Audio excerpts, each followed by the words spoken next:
What happened after the restoration? Were you still surrounded by enemies? My second reign lasted only 7 months.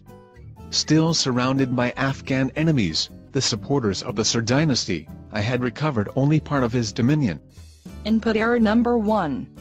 The most difficult task was that of establishing a firm system of administration and winning the sympathy of the people.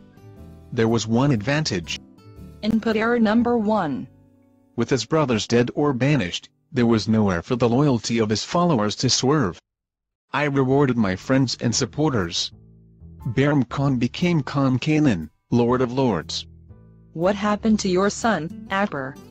He is also a remembered one like you. He became the emperor. Bahram Khan started teaching Akbar about the statistics of ruling. Here my valuable manuscripts were kept in safe custody. Input error number 1. Here Mir Said Ali taught drawing to Akbar. In fact, both Akbar and I took lessons in drawing.